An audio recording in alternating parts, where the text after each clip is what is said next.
Hello friends, இன்றைக்கி நம்ம சேனலில் என்ன வீடியோ பார்க்க போகிறோன்னா ஒரு லஞ்ச் ரெசிபி தான் பார்க்க போகிறோம்.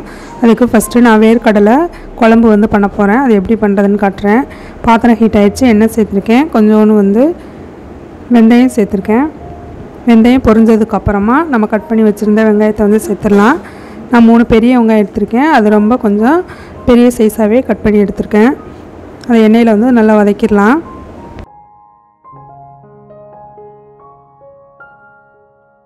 வெங்காயம் நல்லா வதங்கியிருக்கு. இப்போ வந்து வேர்க்கடலை சேர்த்துக்கிறேன். நான் வந்து வறுத்த வேர்க்கடலை சேர்த்துருக்கேன். இது வந்து பச்சை வேர்க்கடலை ஊற போட்டு அந்த மாதிரியும் செய்யலாம். இப்போ நான் வந்து வறுத்த வேர்க்கடலை தான் சேர்த்துருக்கேன்.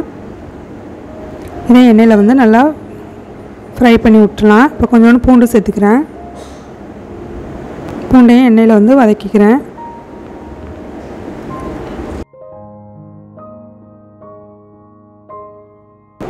பூண்டு வதங்கிடுச்சு. இப்போ நான் வந்து தக்காளி சேர்த்துக்கிறேன். இதுக்கு 2 தக்காளி எடுத்திருக்கேன். இப்போ தக்காளியும் வந்து எண்ணெயில் வந்து வதக்கிடலாம். இப்போ இந்த குழம்புக்கு தேவையான அளவுக்கு உப்பு சேர்த்துக்கிறேன். உப்பு சேர்த்து நல்லா இதை வதக்கி விட்டுறலாம். தக்காளி நல்லா வெந்து வரட்டும், அது வரைக்கும் வெயிட் பண்ணிக்கலாம். இப்போ கொஞ்சோண்டு கருவேப்பிலை சேர்த்துக்கிறேன்.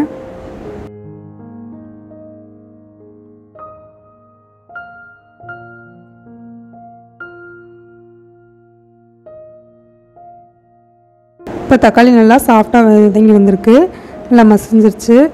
இப்போ வந்து மிளகாய் தூள் வந்து சேர்த்துக்கிறேன். மீன் மசாலா வந்து 1.5 டேபிள் ஸ்பூன் அளவுக்கு சேர்த்துக்கிறேன். இப்போ மசாலா ஸ்மெல்லு போகிற வரைக்கும் நம்ம எண்ணெயில் வந்து வதக்கிடலாம். அடுப்பை வந்து கம்மி பண்ணி வச்சுருக்கேன். இப்போ வந்து மசாலா ஸ்மெல்லு போகிற வரைக்கும் இதை நான் வதக்கி விட்டுக்கிறேன். மசாலாவோடைய ஸ்மெல்லு போயிடுச்சு. இப்போ நான் வந்து புளி ஊற போட்டு வச்சுருந்தேன், அதை கரைச்சி தண்ணி மட்டும் சேர்த்துக்கிறேன். புளி தண்ணி சேர்த்து இப்போ அது நல்லா மிக்ஸ் பண்ணி விட்டுறலாம். இதை நல்லா மிக்ஸ் பண்ணிவிட்டு குழம்புக்கு தேவையான அளவுக்கு தண்ணி வந்து சேர்த்துக்கலாம். இதில் வந்து நான் வறுத்த வேர்க்கடலை வந்து சேர்த்துருக்கேன். அதனால் கடலை வந்து வேகிற வரைக்கும் நம்ம வந்து இதை கொஞ்சம் வேக வைக்கணும். இப்போ நம்ம வறுக்காத வேர்க்கடலை அதை நைட்டு ஊற போட்டு அதுக்கப்புறமா ஒரு விசில் வேக வச்சு அதை வந்து சேர்த்துக்கலாம். இப்போ அந்த குழம்பு வந்து கொதிக்கட்டும். இப்போ குழம்பு வந்து ஒரு பக்கம் கொதிச்சிட்ருக்கோம். நெக்ஸ்ட் வந்து நம்ம முட்டைக்கோஸ் பொரியல் வந்து பண்ணிடலாம். பாத்திரம் ஹீட் ஆகிடுச்சு, எண்ணெய் சேர்த்துருக்கேன், கடுகு சேர்த்துருக்கேன், கொஞ்சம் சீரகம், வெங்காயம், கருவேப்பிலை, கொஞ்சம் பச்சை மிளகாய் வந்து சேர்த்துருக்கேன். இதை வந்து எண்ணெயில் வதக்கிட்டு நம்ம கட் பண்ணி வச்சுருந்த முட்டைக்கோஸ் வந்து சேர்த்துடலாம்.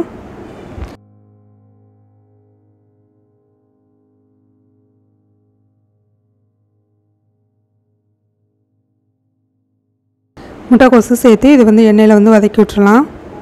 இதுக்கு மஞ்சத்தூள் வேணால் மஞ்சத்தூள் சேர்த்துக்கலாம். நான் வந்து இன்றைக்கி மஞ்சத்தூள் எதுவும் சேர்க்கலை. அது மாதிரி பச்சை மிளகாவுக்கு பதிலாக காஞ்ச மிளகாய் போட்டு செய்யலாம். பச்சை மிளகாய் போட்டு செய்யும்போது அதோடைய ஃப்ளேவர் வந்து வேறு மாதிரி இருக்கும்.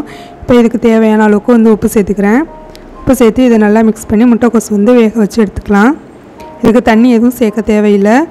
நான் வந்து அடுப்பை வந்து கம்மி பண்ணி வச்சுட்டு இதை வந்து வதக்கிட்டு இருக்கேன். இதை நல்லா மிக்ஸ் பண்ணியாச்சு. இதை மூடி வச்சிடலாம். இப்போ குழம்பு வந்து நல்லா கொதிக்குது. நான் லாஸ்ட்டாக வந்து ஒரு பச்சை மிளகாய் வந்து சேர்த்துருக்கேன். இப்போ குழம்பு ஒரு தடவை நல்லா மிக்ஸ் பண்ணிவிட்டு இப்போ வந்து லோ ஃப்ளேமில் வந்து ஒரு 10 மினிட்ஸ்க்கு வந்து வச்சுக்கலாம். குழம்பு வந்து வற்றி வரட்டும், அது வரைக்கும் நம்ம வெயிட் பண்ணலாம்.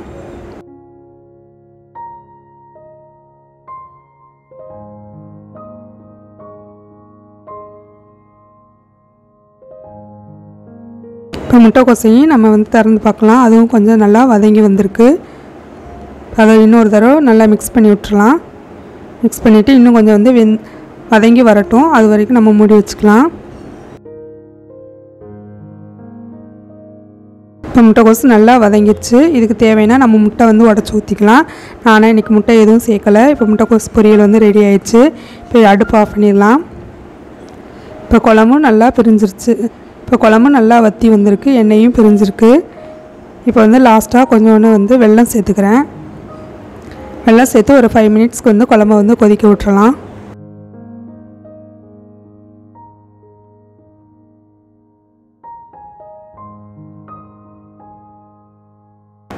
இப்போ குழம்பு வந்து ரெடி ஆயிடுச்சு. லாஸ்ட்டாக வந்து கொத்தமல்லி வந்து தூவிக்கிறேன். இந்த குழம்பு கொஞ்சம் கட்டியாகவே வச்சுக்கலாம். இப்போ நம்மளுடைய வேர்க்கடலை குழம்பு ரெடி ஆயிடுச்சு. நெக்ஸ்ட் வந்து அப்பளம் வந்து பொரிச்சிடலாம். எண்ணெய் வந்து ஹீட் ஆயிடுச்சு. நான் இப்போ அப்பளத்தை வந்து பொரிச்சு எடுத்துக்கிறேன். என்னோடய சேனல் உங்களுக்கு பிடிச்சிருந்துச்சுன்னா லைக் பண்ணுங்கள், ஷேர் பண்ணுங்கள், சப்ஸ்கிரைப் பண்ணுங்கள். கூடவே பெல் ஐக்கானையும் கிளிக் பண்ணுங்கள். இன்றைக்கி